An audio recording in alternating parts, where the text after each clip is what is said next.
This is Democracy Now!, democracynow.org, the War and Peace Report. I'm Amy Goodman, and it's good to be back home here in New York with Juan Gonzalez. And welcome back, Amy. President Obama has unveiled an international tax overhaul that he says will close loopholes exploited by American corporations. Speaking at the White House Monday, Obama called the proposed changes a down payment on broader tax reform. So the steps I am announcing today will help us deal with some of the most egregious examples of what's wrong with our tax code and will help us strengthen some of these other efforts. It's a down payment on the larger tax reform we need to make our tax system simpler and fairer and more efficient for individuals and corporations. The Obama plan would curb the practice known as deferral, where corporations avoid taxes by indefinitely holding revenues outside the United States. It would also impose new regulations on corporations that use international subsidiaries to shift funds to offshore tax havens and claim unwarranted foreign tax credits. Business lobbyists have already launched a campaign against the proposals, saying they'll threaten American jobs. The tax changes are the latest in a series of proposals billed by the Obama administration as a dramatic overhaul of the deregulated financial system that brought about the economic collapse. Recent figures underscore the severity of the toll on the U.S. economy. Last week, the International Monetary Fund said global banks and financial institutions have lost an estimated $4.1 trillion during the financial crisis. Of that total, $2.7 trillion in losses originated in the United States. In another report, the IMF also projected the cost to U.S. taxpayers for the Wall Street bailout and other economic spending should be far higher than government officials have claimed. IMF analysts say the taxpayer tab could come out to $1.9 trillion over the next 5 years. The figure amounts to around $62,000 for every U.S. citizen, $6,200 for every U.S. citizen, and just over 13% of annual gross domestic product.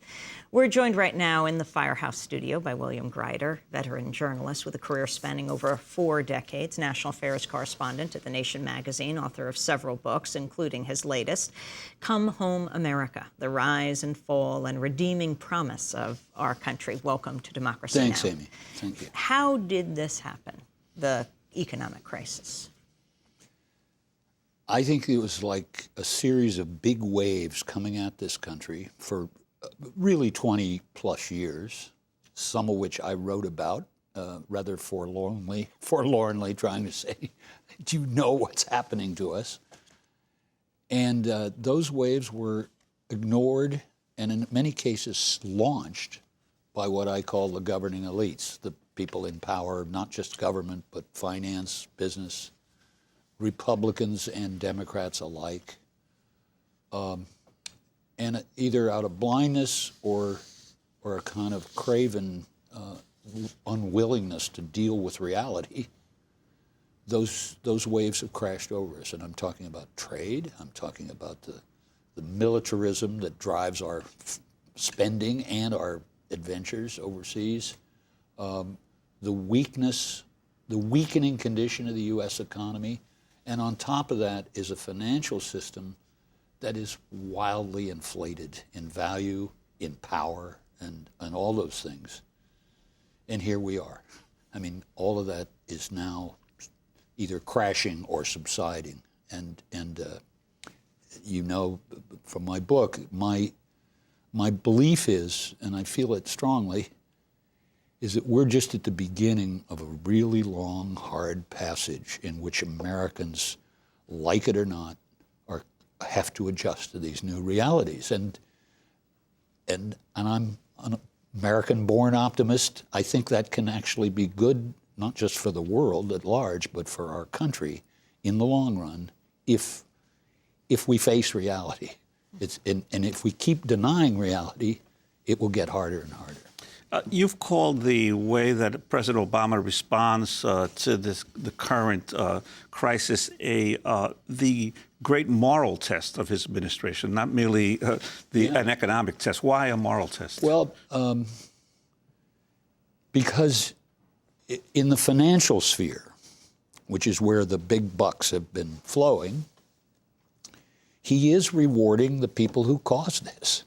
And very specifically, we can name names, can't we? We know, I mean, Americans at large know the names of these big financial firms and banks. And people know in their guts, you've been traveling, you've heard this, I'm sure, 1,000 times. People know this is wrong. You don't have to explain it to them. They know that, and it doesn't matter what their politics, their labels are, left, right, whatever.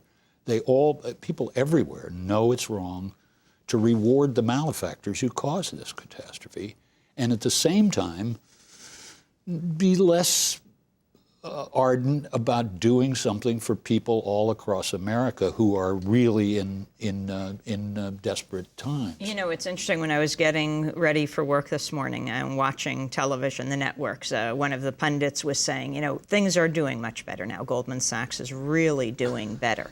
But talk about what that means, and what does it mean now for Goldman Sachs to be doing better? The big picture is this. Wall Street's inflation, inflated values, inflated profits, inflated salaries, all of that is in deflation now. It's literally subsiding. A huge amount of wealth, trillions of dollars, has been lost. That's not coming back, in my judgment. The president and his administration and the figures in Wall Street are acting as though they think they can pump it back up and get everything sort of back to normal, albeit with fewer financial firms, and some of them are now extinct. I think that's wrong, and actually a lot of experts who are more expert than I have been saying the same thing. It's not going to happen. Forget the morality, it's not going to happen. So then the question becomes, who's going to cover the losses? And what the government has been doing, both first under Bush and now under Obama, is assert that they have to transfer those losses from the private balance sheets of a Goldman Sachs, J.P. Morgan Chase, Citigroup, Bank of America, make your own list, the biggest and allegedly most influential firms, to the public balance sheet. And they're trying to do that. Unfortunately, the public anger is so intense and so general that they're reluctant to take that next step. And I don't trust Congress to hold its ground on much of anything. But at the moment, Congress really doesn't want to hear from this president.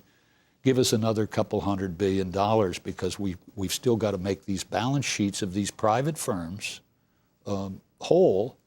Meanwhile, what I call the big dogs of banking, which are those same firms I named, are pushing the president. I mean, this is a really intense and important power struggle. Who's going to take charge? And Jamie Dimon from J.P. Morgan and the guy from Goldman Sachs are acting as though, what crisis? Look at our quarterly returns. Everything is back to normal. Get out of our way. We don't want any more of your money. In fact, we'll give some of the money back. I said in The Nation, this arrogance is breathtaking even for Wall Street bankers. I mean, it really is when you think about it. This new president who's got all these important things that he wants to accomplish is just getting a shove, a really hard shove from the people he's helping.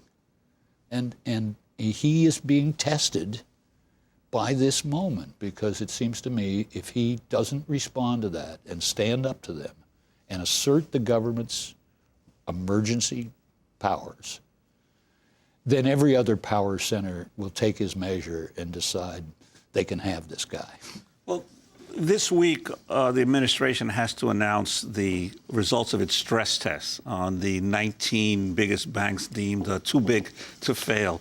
And obviously, all of these bankers are very nervous about what the impact will be on this. But then suddenly, yesterday, the president announced he also wants to begin eliminating all these tax loopholes, which some of these same banks have been involved in sheltering huge amounts of profits overseas.